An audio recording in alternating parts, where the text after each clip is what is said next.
Hi, I'm Nate. And I'm Brian. And Brian's one of our product managers here at Leonard, and Brian's also part of our product development team. And today he's going to be breaking down some essential techniques and products for a basic paver patio install. So, Brian, I know you run into a lot of landscapers that in the industry who like to get into hardscaping, but maybe just don't know where to start or are concerned it'll be too time intensive and a non-profitable venture. Have you found that to be the case, and are there any projects maybe to ease into hardscaping? Definitely, efficiency and profitability are definitely concerns, and efficiency just time and energy wise too. So the key really is the planning, being prepared, taking time to get all the base layers set, and you want the final surface of the project to have fall in it. So put together video showing all those steps and the main tools and techniques that you need to achieve a solid, long-lasting paver patio project. So it's really is a profitable and pretty straightforward feature to install. So, but first things first, you want to call 811. Call before you dig. You can go online to call811.com, search by state. You can enter a ticket that way. But you definitely want to have the area you're working in inspected for any underground utilities that might be in the way. Alright, so first things first, we're going to check some elevations of some of the existing hardscape features you see here. We'll use this smart leveler to check which way the porch is falling, if there's any fall in the porch, and we'll get an idea for how much fall we have in this wall behind us. And really, we're going to be using this wall to determine the finished height of the paver. You have about an 8 or a 9 inch step. So if you think about the finished paver height being at this, it's about a 9 inch step. It's a little taller than normal. Usually, it's a 7 to 8 inch is a normal step. So, but this works fine. So we're going to go ahead and use this and have the pavers into this, and we're going to mark where our finished paver height will be around here, and use the smart leveler to help check the fall on some of these surfaces. So one of the really cool features about this, the new smart leveler, is it has a zero function. We just turned it on, so you can hold this zero button to set it to 0 wherever you need to. So we're going to set it to 0 on here, right up against the patio, because this will end up being our finished paver height. So there it's 0.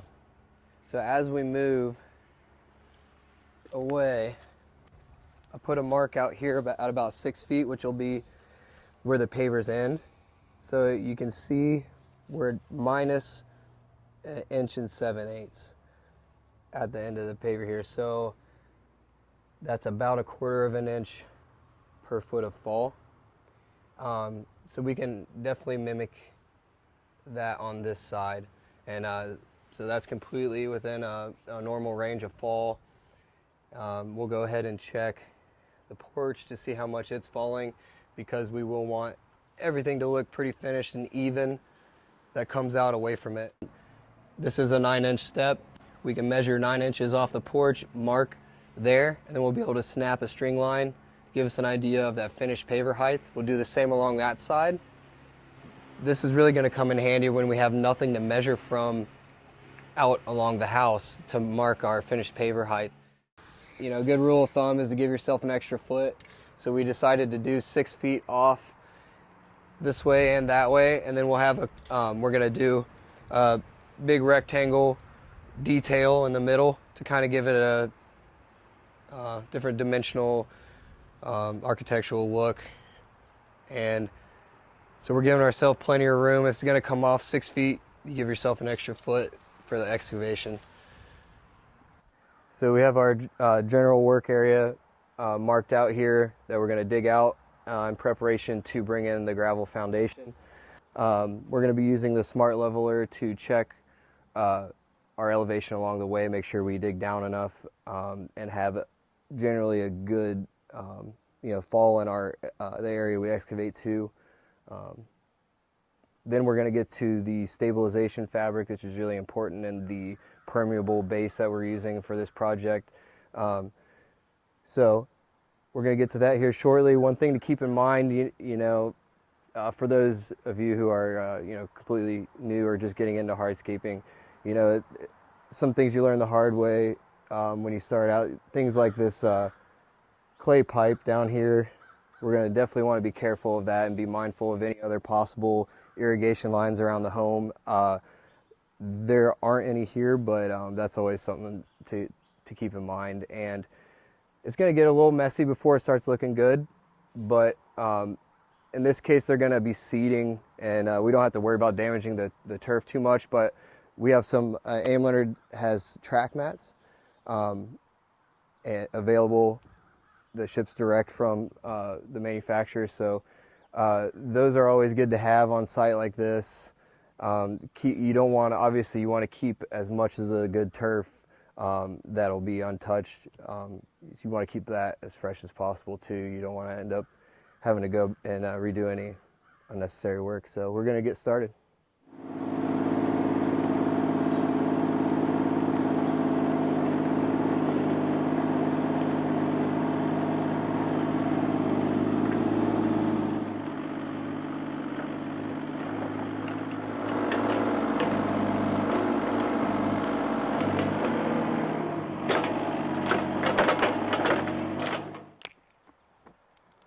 All right, we're all dug out, got the soil excavated to the point where we're ready to start preparing the gravel foundation. We're almost ready to bring in our gravel base. Before we do that, I wanted to talk about the stabilization fabric. We offer a lot of SRW products, hardscape, adhesives, fabrics, GeoGrid. They're a proven brand, and this is particularly an ideal product. I personally think this should be used on every Paver Patio retaining wall hardscape feature. It improves longevity of the project drastically by separating the subgrade from the gravel base. It helps the project not settle. You're not going to have a big dive in the end of your patio by using this. It's going to support it evenly and really separate the subgrade from your gravel base. And it's really easy to put down. This is 12.5 by 27 foot, so that's just under 340 square feet of fabric right here. Fits great behind the seat of your truck. So for a small to medium sized patio, this is ideal. Just throw it behind the seat of your truck. This is a great product. We're going to use this staple these to pin it down, and you just want to pin it down and leave a little bit of an edge up around the outsides, and we're going to leave a little bit of an edge up against the porch here too, just to kind of gather up and collect that base and make sure it's supported through its lifetime. So we're going to get started. All right, so my big takeaway from the video is that measuring is key. You got to measure throughout the process, and the smart leveler makes that a pretty easy thing to do. Is there any trick to using it though? Yeah, it's super easy to use. A couple things just right off the bat. You want to lay it on its side. You want this reservoir up. You want to pull out all the tubing. It's got about 100 feet of tubing, and it gives you a 200-foot working diameter. So not necessarily going to replace a laser level in that you use a laser to measure acres, but this is super handy on a job like this. We referenced 9 inches down from the porch was that wall. We reference that a lot, so working backwards, 2 3/8 of a paver, inch of the bedding layer, and about 5 or 6 inches of base. Okay. We know that we need to dig out about 8 or 9 inches below that wall. So we snap some string lines, we set those using this, and that's just so the whole crew knows, okay, we need to bring our base up to about here, and we screed to here, and then our finished height is around here. So Smart Leveler was awesome for this because we were able to use it to mark, and throughout the project, we're checking the base layers like you said. So this was super easy to use with that. It comes with the hard case and the unipod. So we're going around checking elevations, and it can record measurements. It's got an app you can use. You have the zero function, and there's just a lot less math involved than with the laser. So cool. All right, so the stabilization fabric, what are some of the things that could happen if you don't use a fabric like that? yeah, it's a proven product from SRW. You know, it has been proven that it can improve the longevity of a project by up to 70%. You can even use less base material in some cases, but really that just supports the base you're putting down from the subgrade. It separates that and supports it from the lifetime of the project. So you're not going to get any dipped edges, no dips in the middle. It supports it evenly. So okay, so we've got the surveying done and excavation of the area. So next you're going to show us one of the most important steps in a hardscaping project, which is establishing the base layers, which will ultimately determine the quality and lifespan of the patio project. absolutely, yeah. Foundation is the most important part of any hardscape install. We're talking about installing a patio that's going to be backed by, you know, a 10-year, maybe even a lifetime warranty. So no one wants a patio that's going to look good for a year or two and then separate in the yard. So this is what really separates a project that fails from one that doesn't.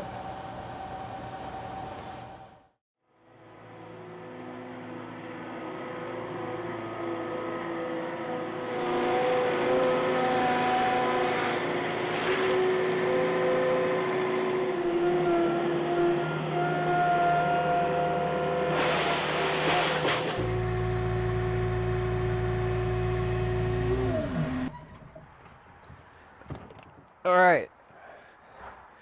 So we got a bulk of the material, base material in. Now it's time to do some, just going to smooth things out with our grading rake here.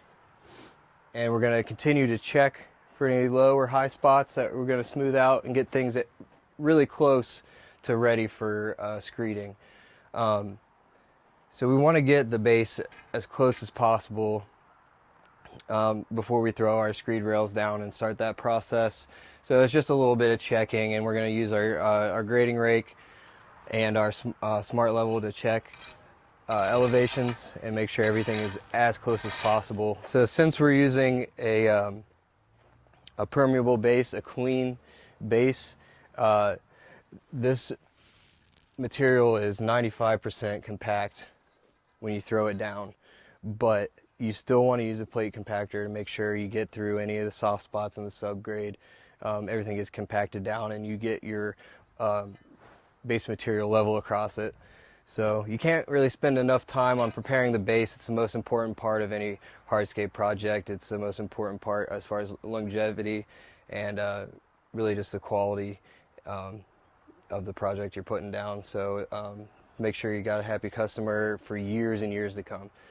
So we're gonna, it looks like we got everything pretty smoothed out. We're gonna get the plate compactor down here and run it around.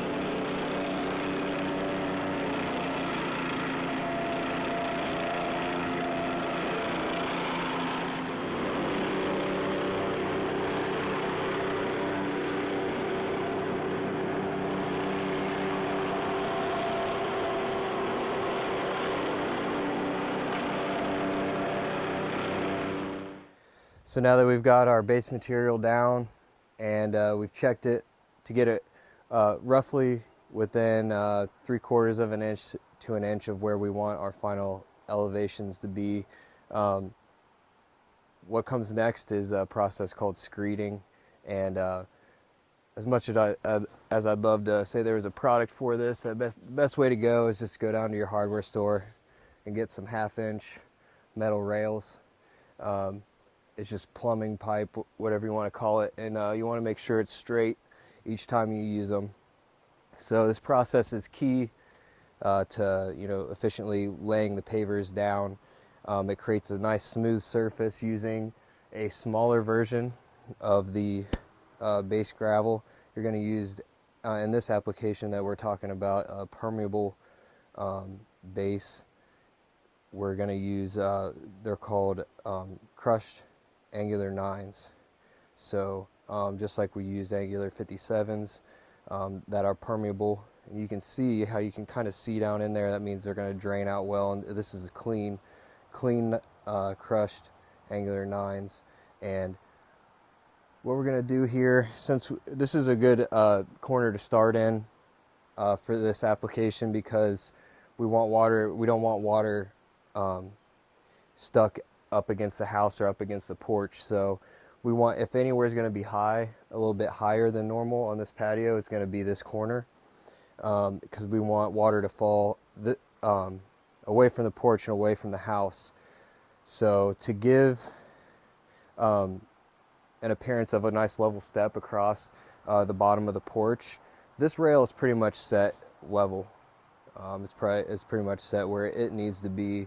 So we've checked both ends of that. So basically what we're doing here is we're going to make sure that that end is just a little bit lower than this end. Like I said, we want it pretty level across the front of this porch so it has an appearance of a level step. But really what's key is we want this to be lower than this side, and we want that side to be lower than this side.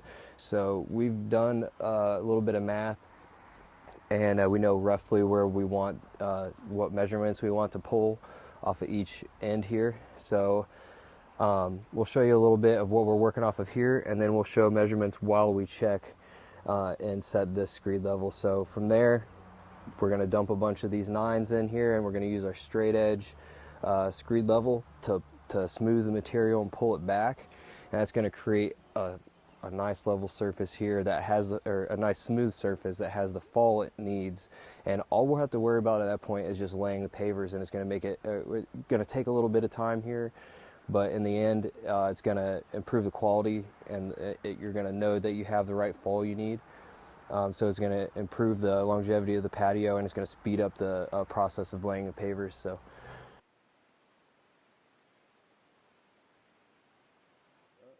that's right where we want it. So if we want a level appearance across the front of this, so we're at 11 9/16, 11 5/8, so it's about right where we want to be on this rail. We want to get stuff moving this away from the house, if anything. So over here on this on the far rail, away from the porch, we did our math, and we figured we want this to be about 12 1/8, accounting for 1/8 of an inch per foot of fall. Takes us right here. So we're a little low. What we're going to do is just pick this rail up a little bit and let some of the 9s fall underneath, and that's going to help us set this elevation. So we're just kind of waiting for the level to settle in here. We're going to get a little more 9s down in here. So we're really close right there. I'd like it to be a little bit lower, so we just kind of work it down in the material. So we got 12 1/8, and accounting for the same amount of fall going this way. Let's say we want this elevation to be about negative 13, anywhere between negative 13 and negative 12 1/2.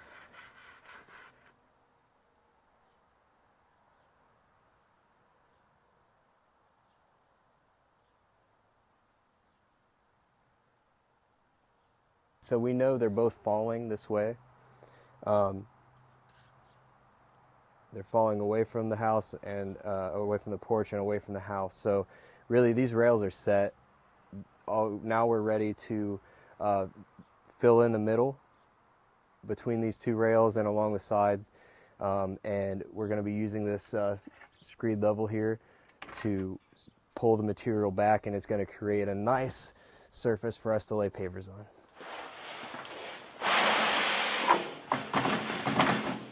Alright, so we dumped our 9s in between the rails. I'm just kind of filling in where I see might need some extra along the edges.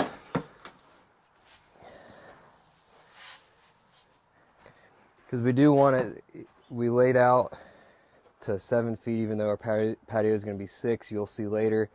When you lay the body of the pavers, you want to lay it a little bit over so that you can cut the detail in. So with that in mind, we're just pulling this material back and using our rails that we set be our guide on final elevation. You will have bits of either it might be from where we're turning the compactor at, or just a little bit of a high spot in between. But you might have some of that base coming up through this. But as you can see, I got a little much here. We'll keep smoothing things out, and sometimes you gotta get your shovel out and move some stuff around. So we've got some base worked up in here, but all you gotta do is fill it back in and jump back up to that spot, smooth it back out. All right, so once you got everything smoothed out and screeded out, you just pick up your rails and fill them back in with some gravel, with some of the 9s. Done with this for now.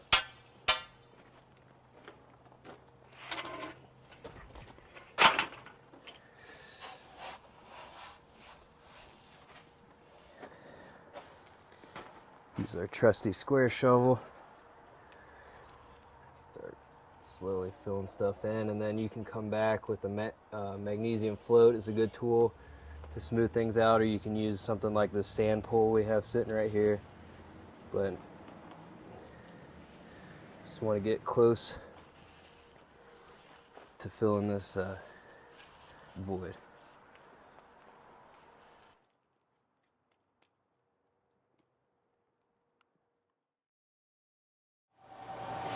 All right, Brian, so you talk a lot about 57s in that video and that they're a clean base. So what does that mean, and what are some of the alternatives, and why did you choose 57s? Yeah, 57s is a term for the size of aggregate. Other common ones are 411s. Contractors will use that a lot for a job like this. 304s. Those are chips and dust, and it compacts a little bit differently than what we're doing here. Why we chose the 57s is we want this to be permeable. We want it to drain well, along with using a crushed angular stone like the 57s we're using. We're installing this.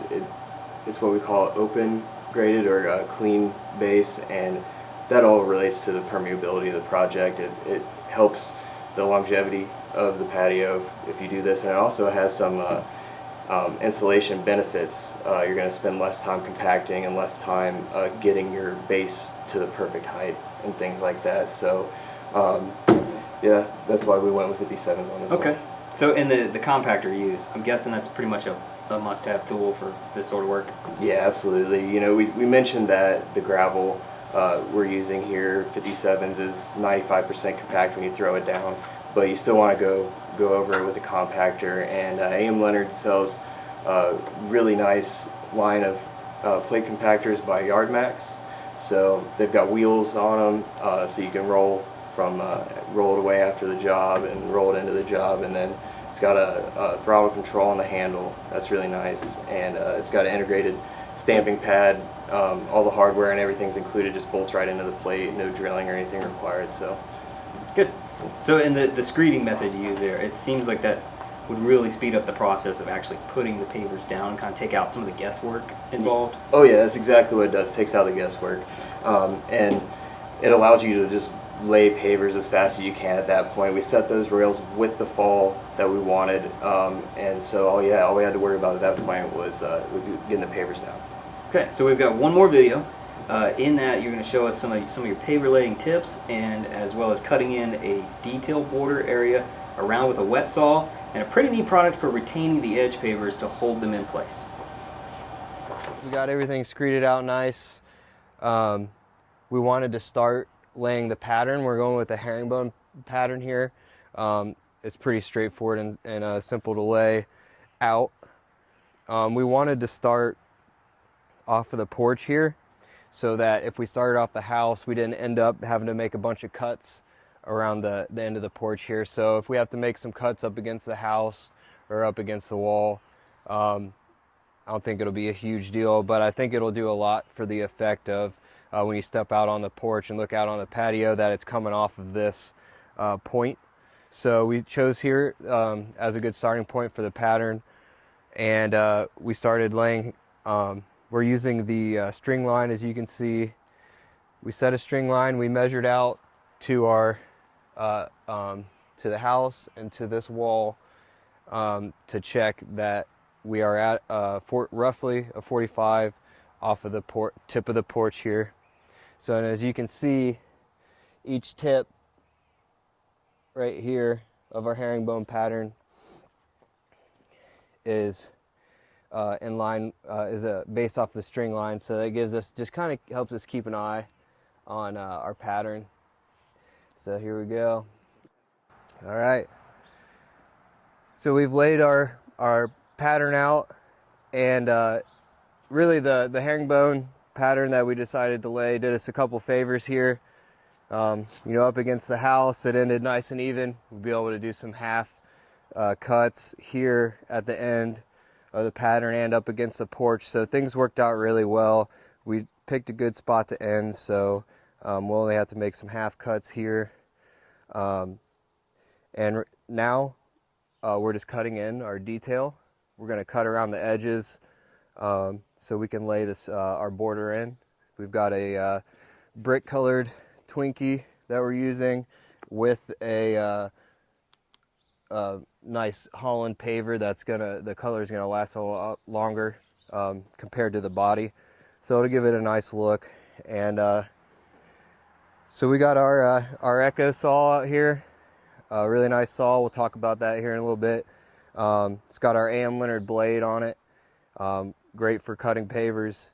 One thing we did to mark, we just used our straight edge, and we found a good point in the pattern to make our cut, and we marked along that with a really nice carpenter's pencil here. We chose one. Leonard sells a red lead carpenter's pencil. The lead's kind of medium, so it's a lot like a crayon, and it does a really good job of marking these porous pavers. We're ready to cut. We're gonna get the saw fired up and cut our border in. All right, so let's talk about our diamond blades first. We've partnered with a company called Diamond Vantage, or a diamond blade manufacturer based out of California, to make our custom diamond blade. This is ideal for cutting pavers, cured concrete, anything medium to hard material wise. They also offer a lot of great solutions for cutting green concrete, cutting tile, things like that, but we've partnered with them to make one that's perfect for hardscaping. It's a great general purpose blade, laser welded segments, nice thick segments. This is going to give you speed of cut and a lot of blade life. So I'm really been happy with the blade that we've worked with Diamond Vantage to have made for us. You're going to see it in action here in a second.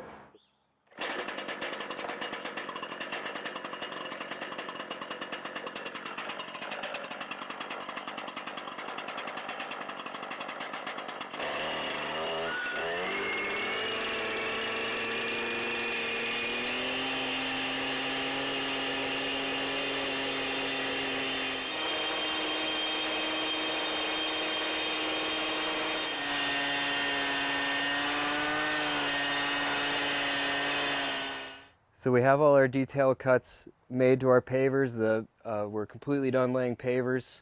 It's looking really good. Everybody's really happy with how it looks. So now comes the finishing touches. We're about to put some paver restraints on.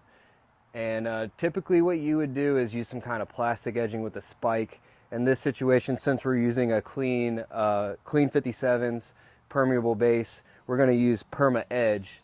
And where this comes in handy with this type of installation is with the clean 57s, you don't really have anything to drive a stake into.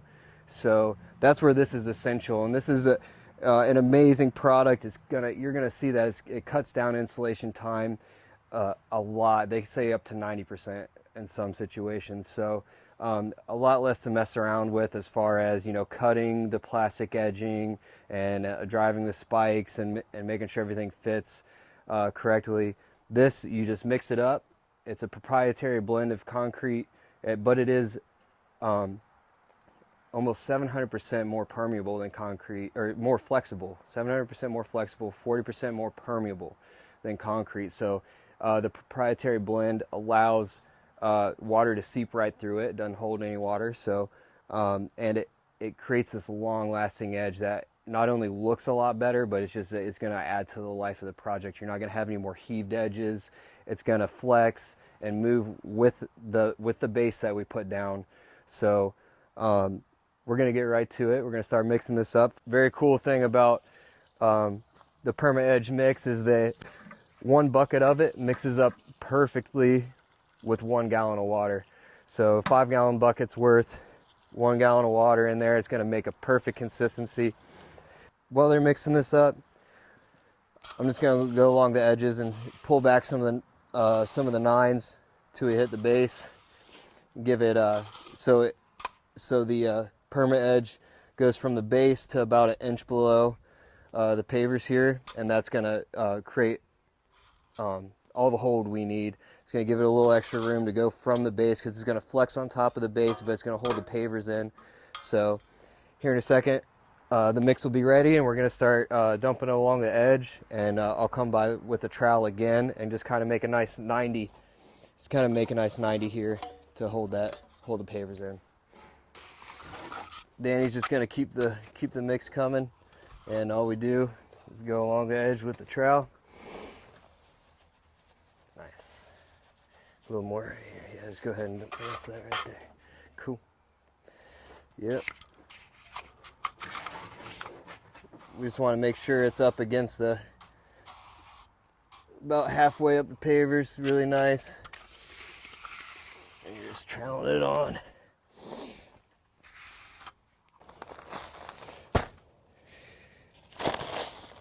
All right.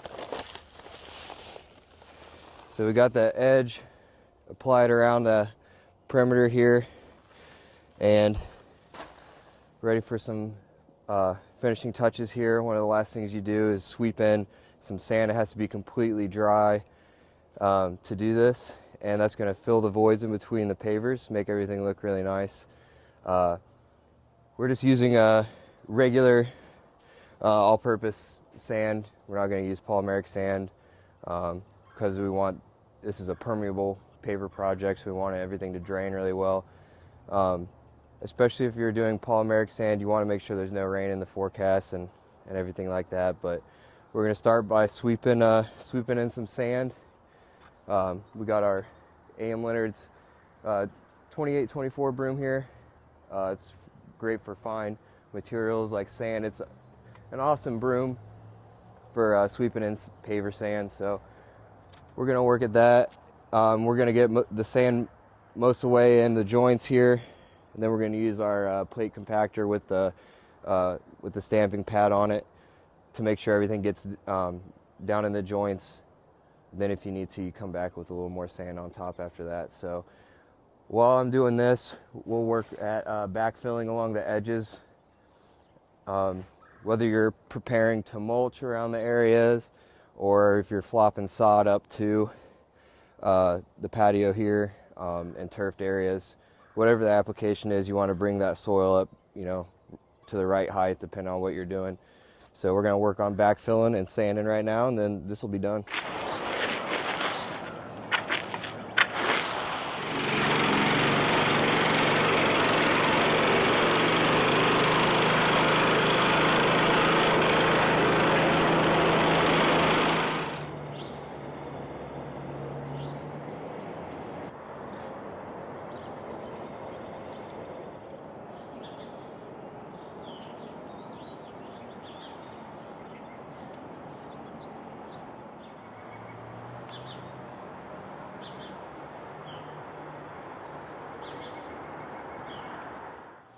All right, Brian. So this looks like the saw used in the video. Now you talked about the blade a little bit. Tell us a little more about this then. Definitely. It's a 73.5 cc saw here by Echo. It's got the best in-class torque ratio, which makes it an awesome demolition tool. But for our job that we were just doing, What that means for laying pavers and cutting pavers is that this is going to offer fast and effortless cutting. So like you saw in that video, and it's industry standard 14-inch blade, 4.9-inch cut depth, and it's got a lot of awesome features here. Well, let me talk about the motor first. What they did in the motor is they chrome plated the cylinder, and they gave it 2 piston rings where normally they only use 1. So that all contributes to the torque and just the power of the saw. And as you'll see here, nice aluminum shroud, aluminum handle here, and you can see that they've used a lot of metal parts in the integrated water system, and on the shroud here where competing brands, they use a lot of plastic. So this is just a really heavy duty saw. It's 23 pounds, it's really well balanced and easy to handle. Well, everything turned out amazing on the patio project, and thanks for all your hard work on that. Thank you for sharing your techniques, and thank you to everyone who watched today. Don't forget to call us for all your hardscaping needs, and we're going to open it up to questions now. If you have any questions, we'll do our best to answer. Yeah, guys. Hey, everyone. I'm Brian Horn, editor of Lawn and Landscape. We do have a few questions. What do you think of the new polypropylene paver-based panels as alternatives to the compacted base and having to dig out so much dirt?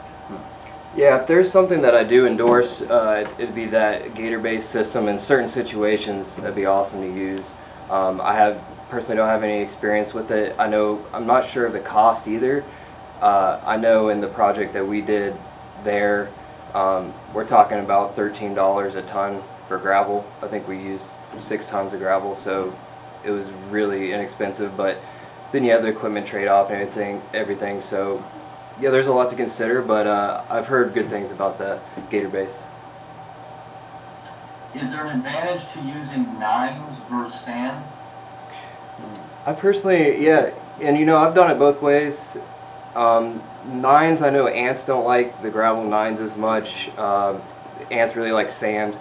Other than that, I mean, sand's kind of like the 57s we use. It's pretty much all the way compact when you throw it down, so it is a good material to use when screeding. But I got so used to using the nines, and I really like doing it. I really like screeding with the nines and using it that way. But it's a lot of this is personal preference. Do your research on aggregates in the area and different materials, and just stay in touch with what other contractors are doing, talking to them. So.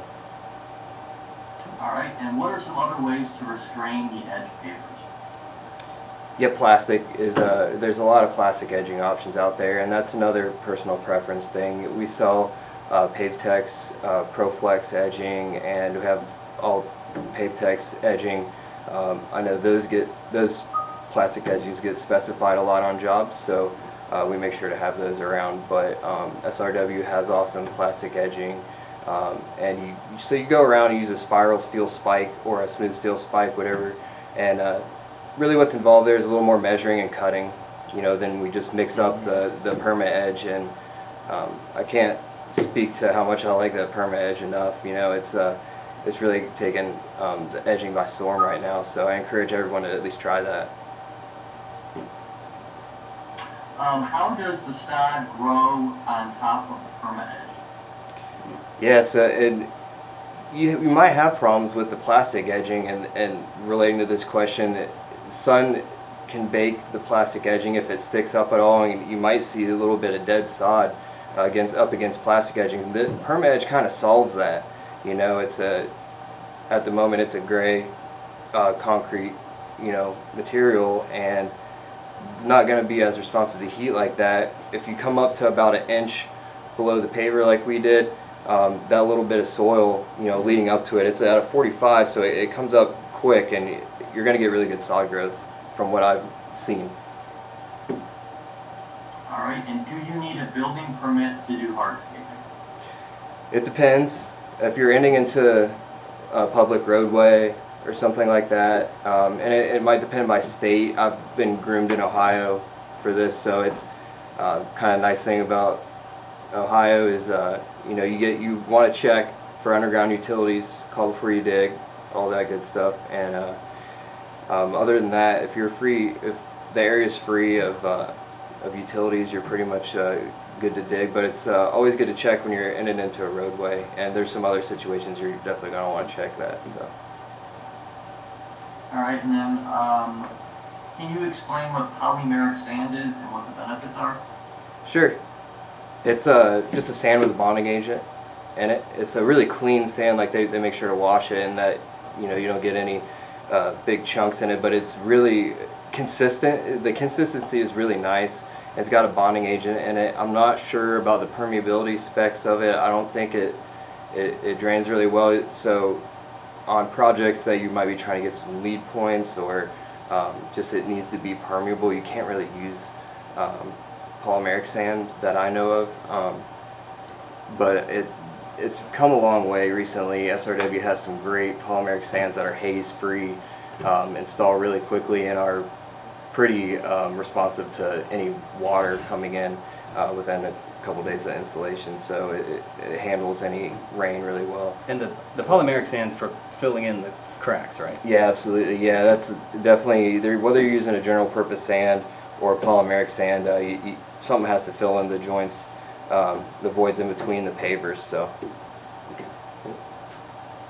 And then, what is the advantage to the smart level versus transit? Yeah, and for our job that we just did, you didn't see us using a laser because it was all within that small area. So, an obvious advantages of the smart level is I could go around the corner and check an elevation, behind a corner down to the left, with things in my way, and be able to check and get accurate measurements. I don't need any clear line of sight like a laser. If someone set this saw up in front of our laser beam or parked a machine in the way, and I'm trying to measure right on the other side of that, it's not going to work. So but you're going to use a laser to measure acres. With that 200-foot working diameter, you're kind of limited there. You can leapfrog the smart leveler to get cover some distance, but those are really the dramatic differences right there. So the advantages are clear with the app.